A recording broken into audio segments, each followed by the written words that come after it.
2014년 9월 9일 오후 중국 랴오닝성 와팡텐시 응급실에 한 통의 전화가 걸려왔습니다. 여보세요? 사람이 쓰러졌어요. 구급차 좀 빨리 보내주셔야겠어요. 무슨 일이신지 천천히 말씀해주세요. 펑허는 응급실에 구급차를 빨리 보내달라며 전화를 하자마자 곧바로 경찰서에 신고 전화를 했습니다. 거기 경찰서죠. 여기 와팡텐시 사거리에 있는 아이니 빵집인데요. 빨리 좀 와보셔야겠어요. 무슨 일이신데요? 제가 화장실에 갔다가 그 제빵기에서 빵을 꺼내려고 문을 열고 나와보니까 아내가 바닥에 쓰러져 있었어요. 몸을 움직일 수 없는 것 같아요. 펑허는 경찰서에 신고 전화를 한 후 또다시 그녀의 부모에게 전화를 했습니다. 장모님, 밍밍이가 갑자기 쓰러져서 응급실로 실려갔으니까요. 중앙병원으로 빨리 오세요. 너무 놀라지 마시고요.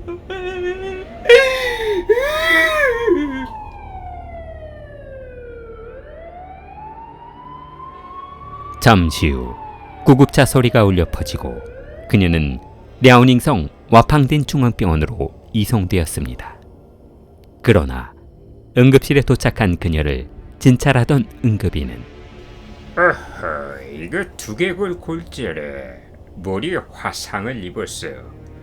생명에 지장이 있을 것 같은데 이 가족분 잠시 이쪽으로 와보시죠. 아니, 의사 선생님, 도대체 이게 어떻게 된 일이에요? 아무래도 따님이 저 상태로는 회복이 불가능할 것 같습니다.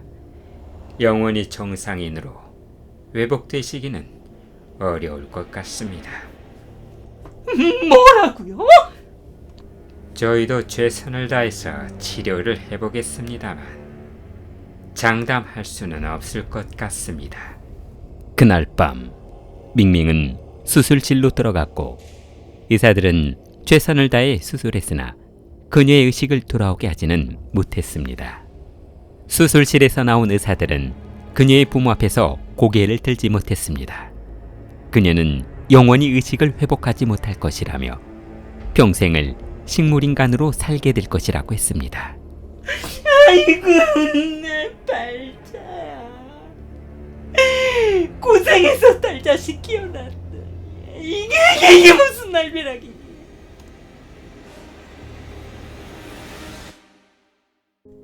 밍밍이 식물인간이 되어 병원에 입원하자 경찰은 사고 당시 그녀와 같이 있었다는 남편 펑어를 참고인 자격으로 불러 조사하기로 했습니다.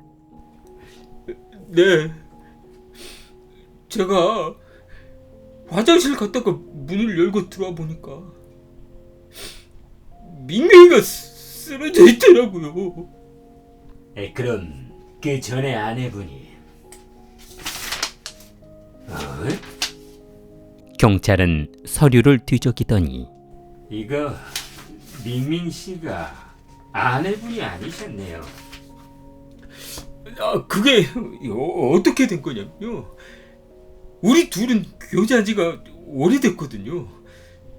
그래서 빵집 하다가 자리 잡으면 그때 결혼식을 올리기로 해서 그렇게 됐습니다.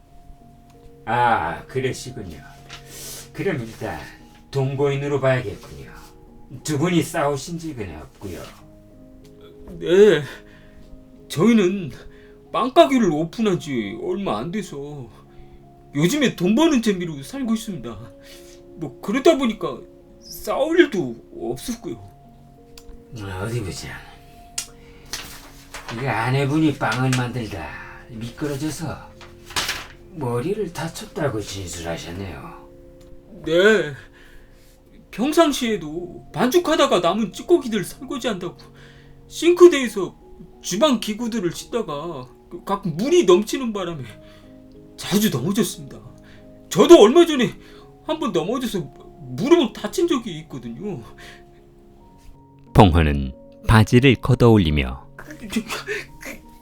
이거 보세요. 펑허는 경찰서에서 참고인 자격으로 아내가 머리를 다치게 된 과정을 설명한 후 병원으로 달려갔습니다. 펑어는 식물인간이 된 그녀를 병간호하기 위해 당분간 빵집 문을 닫고 밍밍의 병실에서 그녀를 뒷바라지하기로 했습니다. 그녀의 어머니는 의사와 상담 후 곧바로 2차 수술을 시작했고 그녀가 호전되기만을 기다렸습니다. 그러나 밍밍은 회복될 기미가 보이지 않았는데 아니, 이게 뭐야? 뭔데 그래? 아니, 아무리 그래도 그렇지. 수술비가 이게 뭐예요?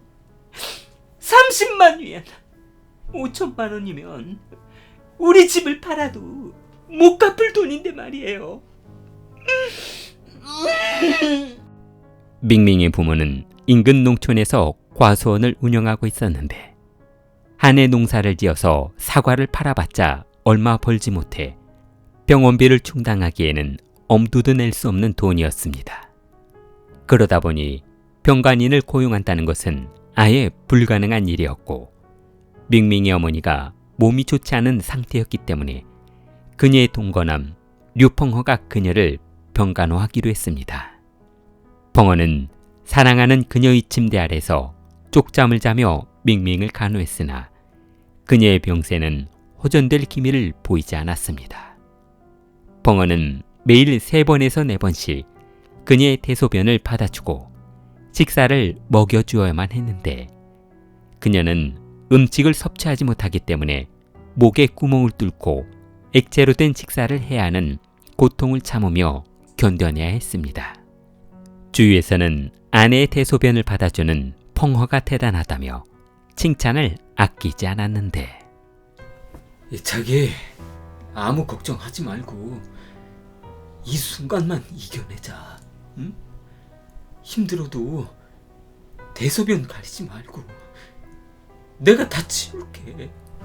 그때 병실 문을 열고 들어오던 밍밍의 부모는 밤낮으로 딸을 병간호해주는 예비 사위가 고마워 눈물만 흐를 뿐이었습니다.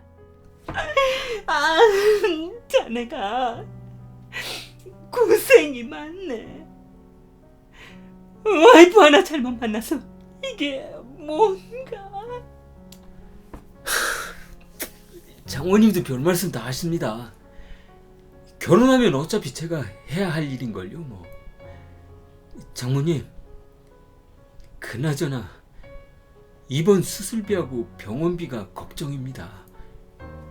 제가 지인들에게서 10만 위안은 어떻게든 빌려봤는데요. 나머지는 도저히...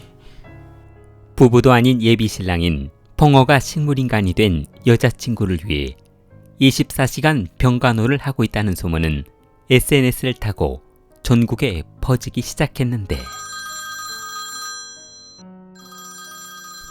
저 혹시 리밍밍 씨 병실인가요? 그 SNS 보고 연락드렸습니다. 도움을 좀 드리고 싶은데요.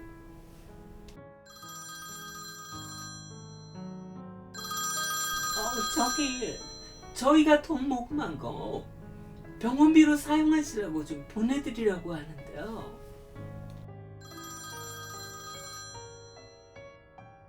얼마 후 방송국에서 감동적인 사랑 이야기를 영상으로 만들어 보고 싶다며 류펑허에게 연락이 왔습니다. 저 식물인간이 된 여자분이 결혼도 하지 않은 분이라고 하시는데 저 혹시 지금 이 순간을 후회하거나 그만두고 싶은 생각이 있으신지요? 저는 단 한 번도 여자친구를 버려두고 떠날 생각은 해본 적이 없습니다. 만약 제가 저 병상에 누워 있었더라도 여자친구가 이 자리를 지켜주고 있을 겁니다. 저는 여자친구가 영원히 일어나지 못한다 하더라도 평생을 같이 할 겁니다. 지금 수술비 문제로 고통이 많으시다고 하는데 잘 해결되고 있으신가요? 네. 많은 분들이 안타까운 사연들을 보시고 도움을 많이 주고 있으십니다. 어제도 침대 위에 돈하고 편지를 놓고 가신 분들이 좀 있었습니다. 저 한 가지 더 묻겠습니다. 그 밍밍 씨하고는 아직 결혼도 안 한 사이신데 이렇게까지 병간호를 할 필요가 있습니까? 떠나버리면 이런 고생을 안 하셔도 될 것 같은데요. 그게 무슨 말씀이세요? 저는 밍밍을 단 한 번도 남이라고 생각한 적이 없었습니다. 영원한 동반자로 생각하고 있습니다. 제가 병실에서 쓰러지는 한이 있어도 그녀 옆에 있을 겁니다.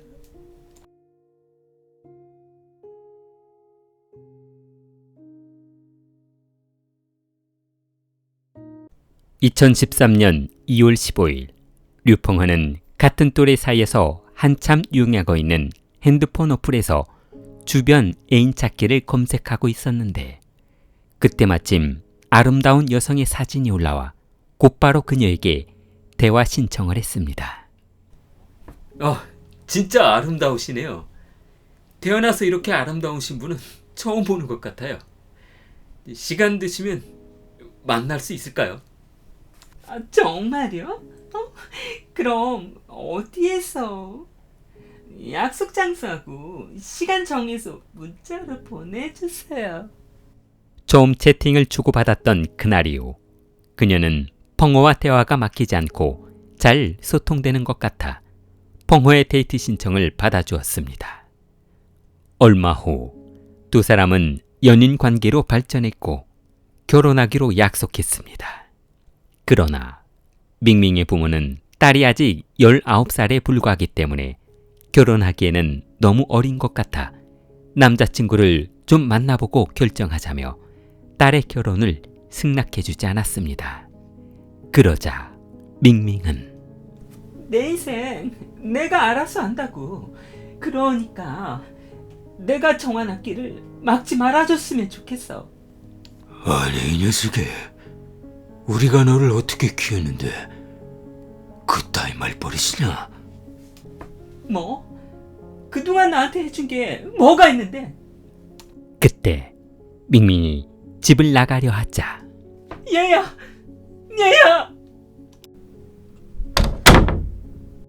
딸은 부모가 반대한다 해도 평호와 결혼하겠다며 집을 나가버렸습니다. 2014년 6월 펑호와 밍밍은 마땅한 돈벌이가 없어 밍밍의 부모의 도움을 받아 시내에 조그만 상가를 얻어 빵집을 운영해 보기로 했습니다. 그러나 딸이 집을 나가 남자친구와 동거하는 것을 못마땅하게 생각한 아버지는 딸 몰래 가게 주위를 배회하며 두 사람을 감시했습니다. 밍밍의 부모는 딸의 병원비가 서민으로서 지불할 수 있는 병원비를 초과하자 그녀를 집으로 옮겨 병간호를 하기로 마음먹었습니다. 딸은 조금씩 건강을 회복하고 있는 것처럼 보였고 돈도 바닥난 마당에 더 이상 병원에 있어야 할 필요가 없을 것 같았습니다. 2015년 1월 밍밍의 어머니는 그동안 병원에 입원했던 병원비를 보험 처리하기 위해 사무실로 들어갔는데 아니, 그게 무슨 말씀이세요? 보험이 안 된다니요. 저도 위에서 지시하는 거라 어쩔 수 없다고요. 아니, 그럼 그 많은 병원비를 어떻게 보험으로 처리하지 않고 자비로 지급하냐고요? 저 어머니, 어묵과장은 수술받았던 차트를 보여주며 이 수술 기록을 보시면 저건 사고로 넘어져 생길 수 있는 상처가 아닙니다. 누군가 뒤에서 내려친 상처지 넘어져서 생길 수 있는 상처가 아니란 말입니다. 막말로 둘이 짜고 보험금을 받아내려고 뒤에서 내리쳤는지 저희가 어떻게 합니까? 그때 어머니가 놀라며 아니, 그게 무슨 말씀이세요? 누가 머리를 내려치다니요? 딸의 병원비를 보험 처리하러 갔다가 이상한 소리를 듣게 된 어머니는 진실을 밝히기 위해 경찰에 신고했습니다. 어머니는 나머지 병원비는 모두 지급하고 잔금 5천 유안에 대한 자격증을 작성하며 딸을 일단 퇴원시켰습니다. 밍밍의 부모는 딸을 류펑허와 살림을 차려 살고 있는 곳으로 옮겨주었고 펑허가 병원에서 간호했던 것처럼 딸을 잘 돌봐주기를 바랬습니다. 그러나 한편으로는 조금 꺼림직한 부분이 남아 있었는데 그것은 태어날 때 의사가 해준 말 때문에 기분이 썩 좋지는 않았습니다. 2015년 3월 어머니는 사이가 외출한 사이에 딸과 둘이 있게 되자 아가, 엄마가 뭘 좀 물어볼 테니까 맞으면 눈을 2번 깜빡이고 아니면 눈을 한 번만 깜빡여. 알았지? 딸이 눈을 깜빡이자 너 혹시 사고 났을 때 류서방이 흉기로 내 머리를 때렸니? 어머니는 딸에게 묻자마자 긴장되어 마른 침을 삼키고 있었습니다. 잠시 후 침대 위에 누워있던 밍밍이 눈을 2번 깜빡이자 어머니는 온몸에 닭살이 돋았습니다. 아이고만이나. 사건의 진실을 알게 된 그날 이후 어머니는 딸을 집으로 데려와 간호하겠다며 딸을 집으로 데려왔고 이제 그녀는 상당히 회복되어 조만간 거동할 수 있을 것 같았습니다.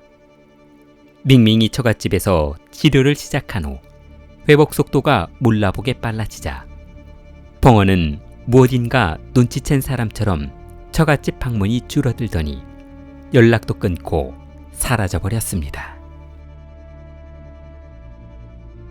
2015년 4월 어느 날 오전 이전까지 아무런 움직임이 없었던 그녀는 갑자기 식물인간에서 깨어나 어머니를 찾았습니다.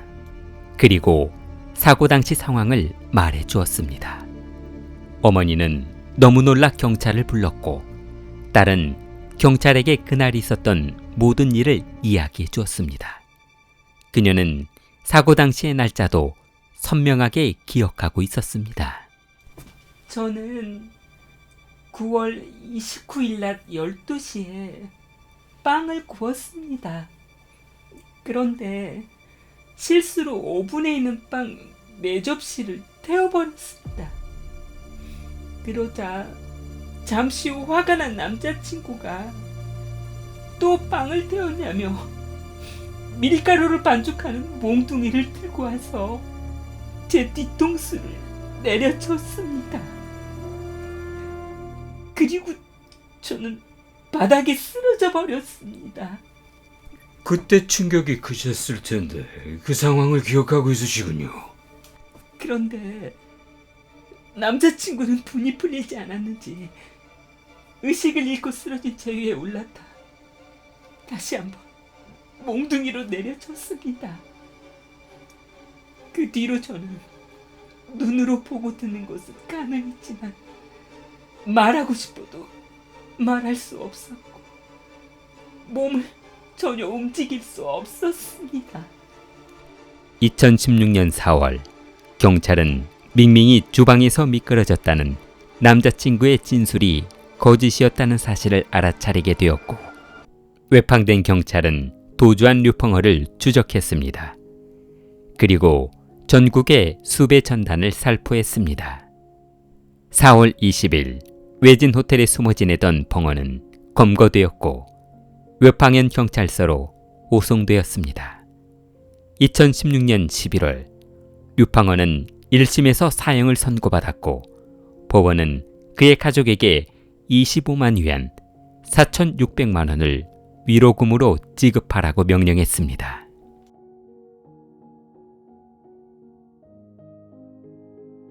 모든 판결이 끝나고 밍밍이 아버지는 지난 과거를 회상하며 딸이 학창시절 공부를 멀리하기는 했지만 자신들이 배우지 못한 한을 풀기 위해 어떻게든 대학에 진학해 주었으면 하는 바람이 있었으나 만남 어플에서 남자친구를 사귀더니 딸이 갑자기 돌변해 부모와 왼수가 되어버렸다며 딸에게 조금 더 신경을 써주지 못했던 과거를 후회했습니다. 킬리를 후원해주시는 멤버십 여러분에게 감사의 말씀을 드립니다. 킬리를 사랑하는 마음을 좋아요와 구독으로 표현해보세요. 킬리였습니다.